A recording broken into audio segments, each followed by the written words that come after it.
శ్రీకాకుళం జిల్లా చర్ల వద్ద కారులో తరలిస్తున్న భారీగా గంజాయిని పోలీసులు స్వాధీనం చేసుకున్నారు. గంజాయిని తరలిస్తున్న ఉత్తరప్రదేశ్ కి చెందిన సునీల్, విశాల్ అనే వ్యక్తులను అరెస్ట్ చేసి వారి నుండి 208 కేజీల 40 ప్యాకెట్ల గంజాయితో పాటు ఒక కారుని స్వాధీనం చేసుకున్నామని ఎస్పీ కేవి మహేశ్వర్ రెడ్డి తెలిపారు. పట్టుబడిన నిందితులు కోరాపుట్ నుండి ఉత్తరప్రదేశ్ కి గంజాయిని స్మగ్లింగ్ చేస్తున్నారన్నారు.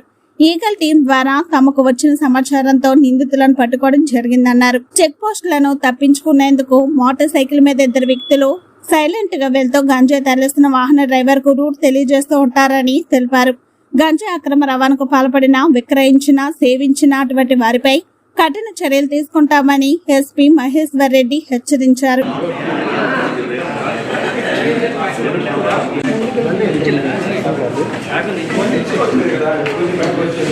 గుడ్ మార్నింగ్ పిల్లలు.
కూర్చోండి.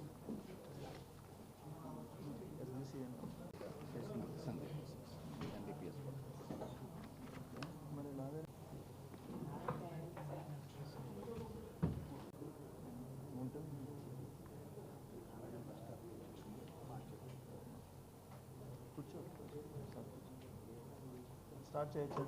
వరకు గాంజా కేసులు మొత్తం ఎన్నైనా ఏమన్నా డేటా దగ్గర మన దగ్గర అది ఈ ఇయర్ గాంజా కేసులు ఎన్ని రిజిస్టర్ అయి ఉన్నాయి.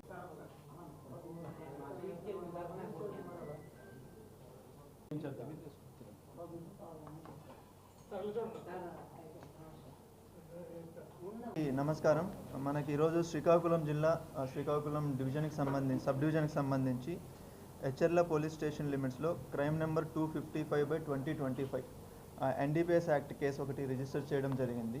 సో ఇందులో భాగంగా మనకి టోటల్గా 208 కిలోల గాంజా, మొత్తం 40 ప్యాకెట్స్, ఒక టొయోటా ఈటీఓస్ కార్ ఒకటి, తర్వాత మొబైల్ ఫోన్స్ అండ్ 2 వ్యక్తులను అరెస్ట్ చేయడం జరిగింది. సో 2 వ్యక్తులు కూడా ఉత్తరప్రదేశ్ స్టేట్కి సంబంధించిన వాళ్ళు. సో ఒకరు సునీల్ అని చెప్పి ఈయనది మనకి గాజియాబాద్ డిస్ట్రిక్ట్ ఉత్తరప్రదేశ్, విశాల్ గారు అని చెప్పి ఈయనది మీరట్ డిస్ట్రిక్ట్ ఉత్తరప్రదేశ్.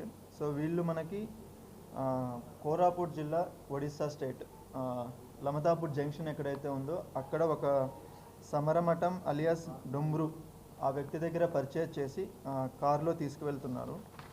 వీళ్ళు వాడుతున్న రూట్ వచ్చి మనకి కోరాపుట్, సాలూరు, రాజాం అండ్ మన హెచ్ఎర్ల చిలకపాలెం నుంచి విజయవాడ హైవే పైకి వెళ్ళి అటు నుంచి మనకి ఖమ్మం, వరంగల్ రూట్లో నాగ్పూర్ హైవే ద్వారా ఉత్తరప్రదేశ్ మీరట్కి తీసుకువెళ్తున్నారు.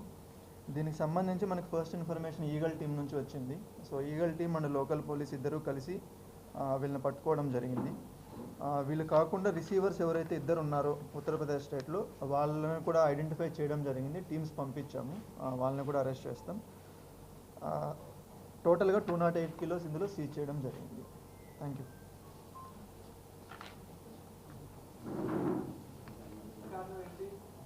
ట్రాన్స్పోర్టేషన్కి ఇదే అని కాదు, చాలా రూట్స్ ఉన్నాయి. వీళ్ళు యాక్చువల్గా వెళ్ళిన రూట్ వచ్చి మనకి వరంగల్, ఖమ్మం, భద్రాచలం నుంచి ఛత్తీస్గఢ్ ఇది రూట్లో నుంచి కోరాపుట్ వచ్చి ఆ రూట్లో వెళ్ళకుండా, సేమ్ రూట్లో వెళ్ళకుండా ఈ రూట్లో వెళ్తున్నారు. సో మల్టిపుల్ రూట్స్ ఉన్నాయి మనకు, అందులో ఇది కూడా ఒక రూటు.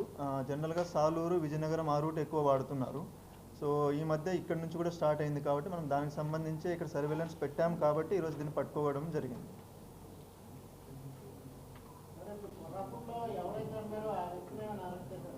అతని టీం పంపించాము, అతన్ని ఐడెంటిఫై చేశాము. సో ఆ పర్సన్ అంతా ఉన్నారు, వాళ్ళు అబ్స్కాండింగ్లో ఉన్నారో లేదా మనకు ఇంకా తెలియదు. వాళ్ళ ఫోన్ నెంబర్స్ అన్నీ కూడా స్విచ్ ఆఫ్ అయి ఉన్నాయి. సో అక్కడ లోకల్ పోలీస్ని కూడా కాంటాక్ట్ చేసాం, అక్కడ వాళ్ళ డీటెయిల్స్ అన్ని తీసుకున్నాము. సో వాళ్ళని కూడా అరెస్ట్ చేయడం జరుగుతుంది. అతనిపైన కూడా ఓల్డ్ కేసెస్ ఉన్నాయి, మనకి ఏఎస్ఆర్ జిల్లాలో కేసెస్ ఉన్నాయి, కోరాపుట్ జిల్లాలో కూడా అతనిపైన కేసెస్ ఉన్నాయి. సో అతను అరెస్ట్ చేసిన తర్వాత ఈ ఫైనాన్షియల్ ఇన్వెస్టిగేషన్ కూడా అతనిపైన చేయడం జరుగుతుంది. ఎందుకంటే అతనికి సంబంధించిన ప్రాపర్టీస్ ఇతను కంటిన్యూస్గా చేస్తున్నట్లు అనిపిస్తుంది మనకి. సో ఈ ఫైనాన్షియల్ ఇన్వెస్టిగేషన్ చేసి ఆ ప్రాపర్టీస్ని కూడా మనము సీజ్ చేయడం జరుగుతుంది. వీళ్ళల్లో ఒక వ్యక్తి ఆల్రెడీ అరెస్ట్ అయి ఉన్నారు, మీరట్ జైల్లో కూడా ఉండి వచ్చారు ఎన్డీపీఎస్ కేసులోనే. అది కాకుండా ఇంకా ఫర్దర్గా కేసెస్ ఏమన్నా ఉన్నాయనేది వెరిఫై చేయాలి, ఇంకా కంప్లీట్గా వెరిఫై చేయలేదు.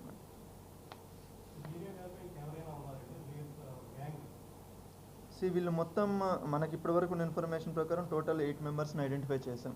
సో మిగతా వాళ్ళని వీళ్ళకి తెలిసిన మిగతా పేర్లు చెప్పారు, వాళ్ళని పట్టుకుంటే మనకి ఇంకా ఫర్దర్ నేమ్స్ ఏమైనా ఉంటే తెలుస్తుంది.